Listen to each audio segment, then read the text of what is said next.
Bom dia a todos. Vamos dar sequência, então, à discussão do texto do Estevão. E a intenção nesse pequeno vídeo, que será um tanto quanto mais curto, né, do que o anterior, é desdobrar alguns elementos em torno do conceito de consciência histórica. Para isso, eu vou recortar e projetar aqui para vocês, e vou tentar analisar alguns aspectos daquele material que eu mandei, que é a palestra do Luiz Fernando Serri sobre consciência histórica e ensino de história. Então, lá ele apresenta um gráfico, né, que eu vou tentar projetar aqui para vocês, que é um gráfico que pode nos ajudar a entender bem essa discussão. Então, tanto Urizen quanto Estevão, eles estão preocupados em refletirem sobre os processos complexos de formação da consciência histórica dos indivíduos humanos de uma forma geral. Então, lá no texto do Serri, eu não sei se vocês estão conseguindo visualizar de uma forma clara, ele traz esse material, né? Esse material nos ajuda a entender a primeira parte do texto do Estevão, onde ele fala da formação do agente histórico e de como esse agente histórico tem que ser pensado na sua relação com a experiência temporal. Então, nós existimos no tempo, segundo a expressão e o texto do Estevão. Então, existimos no interior de uma determinada temporalidade, de uma determinada orientação temporal. Então, existimos num tempo, nascemos em um mundo histórico. E para agir nele, ou seja, para constituirmos a nossa identidade enquanto sujeitos do tempo, nós produzimos uma relação de orientação com as experiências da vivência que constitui a nossa consciência histórica enquanto indivíduos. Então, a consciência histórica, ela está sempre numa dimensão com a experiência do passado, com o passado vivido, experimentado, seja do ponto de vista empírico da experiência, ou seja, pela interpretação narrativa, né? Então, quando o indivíduo faz uso de uma determinada tradição cristã para legitimar a sua relação com a Páscoa, por exemplo, ele nunca vivenciou a Páscoa no sentido originário da narrativa cristã, mas ele incorpora essa narrativa e dá a ela um lugar na sua imagem sobre o presente, e ela se torna uma memória incorporada e passa a fazer parte da sua consciência histórica. Então, todo indivíduo que leva o feriado da Páscoa como um feriado importante, ele está produzindo uma orientação temporal com base em uma interpretação narrativa do passado, de um passado que efetivamente aconteceu. Talvez não, certamente não, nos termos com os quais ele é narrado. Então, a consciência histórica se forma sempre nessa relação com as imagens refletidas, produzidas sobre o passado, que nos chegam pela via da memória. E, nesse sentido, a própria narrativa histórica é um dos elementos de formação da consciência histórica, mas não é o único. Nós formamos a nossa consciência na relação da vida corrente com a experiência do tempo, na sua mais ampla acepção. Essa consciência histórica que nós formamos na relação com a orientação temporal, com a experiência do passado, ela está sempre numa relação imediata com o presente, tanto no sentido de avaliação como de previsão, mas no sentido de justificação. Quando alguém justifica aquilo que ele faz com base em uma determinada tradição, com base em um determinado valor de ordem moral, ele está constituindo uma orientação temporal justificada na sua consciência histórica, que permite ele agir sem nenhum tipo de embaraço no presente, sustentando a normalidade da sua ação, a racionalidade da sua ação, como sendo um fundamento, como sendo fundamentada em um elemento da sua consciência histórica. E essa ação no presente, ela é sempre feita tendo como perspectiva, se não imediata, mas no curto e no médio prazo, uma expectativa em relação ao futuro.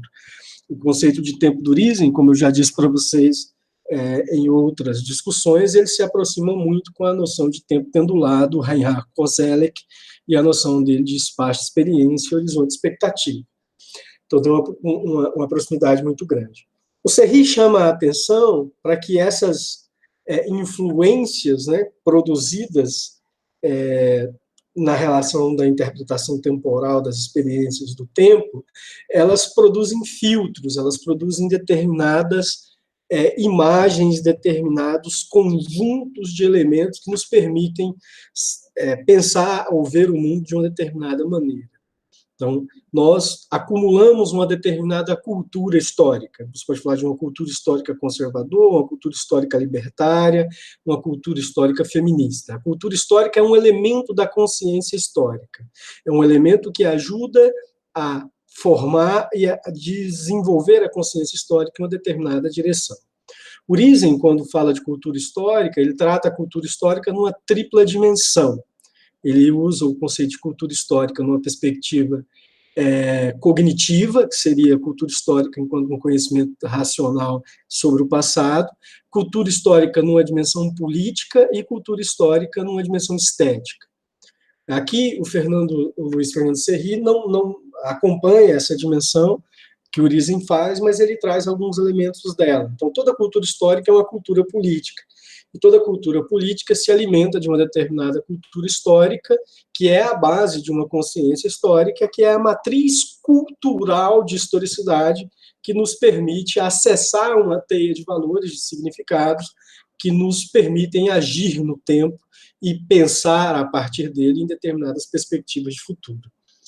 E o ensino de história, ele age exatamente sobre a cultura histórica escolar, ou a cultura histórica de uma forma geral, e também sobre a cultura política. Então, ele está na intersecção entre uma relação entre a cultura histórica e a cultura política, e o ensino de história, ele ajuda a qualificar, a superavitar os nossos entendimentos históricos sobre os processos de formação das identidades humanas no tempo, e com isso impactam na formação de determinadas perspectivas políticas, estéticas, econômicas e sociais.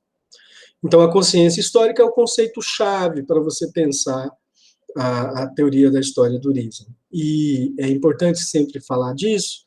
Por quê? Porque na filosofia da história, a consciência histórica era um atributo do Ocidente produzir história, seria similar à razão ocidental e à noção do projeto iluminista do sujeito cartesiano.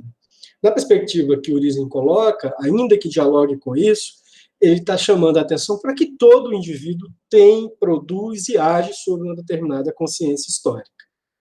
O conhecimento histórico acadêmico, científico, aquele que é produzido pelos historiadores enquanto profissionais da história e também pelos professores de história, ele pode ajudar a qualificar a formação da consciência histórica dos indivíduos, não a produzir. A consciência dos indivíduos é historicamente formada na sua relação com o mundo, tanto do ponto de vista da experiência empírica, quanto do ponto de vista da assimilação das narrativas que as tradições legam aos indivíduos, porque todo indivíduo nasce em um mundo histórico e tem que se relacionar com a historicidade desse mundo para produzir o seu entendimento sobre o próprio mundo, sobre ele mesmo e sobre os indivíduos. Nesse sentido, o ensino de história é uma ferramenta, um instrumento que nos permite qualificar a nossa compreensão histórica de mundo e qualificar nossa cultura histórica e superavitar a nossa consciência histórica no sentido de produzir orientações temporais mais pertinentes em relação às nossas experiências temporais e às nossas possibilidades de desenvolvimento social e coletivo. Esse é um ponto importante do texto do Urizen, da obra do Urizen, de uma forma geral, e é um ponto importante na palestra que eu coloquei para vocês, no Google Classroom, para a gente discutir a questão da formação da consciência histórica.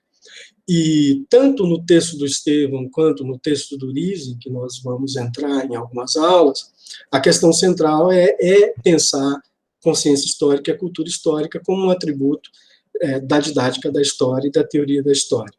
Então, é um conceito muito caro, muito salutar para nós. Então, vamos voltar a ele mais à frente.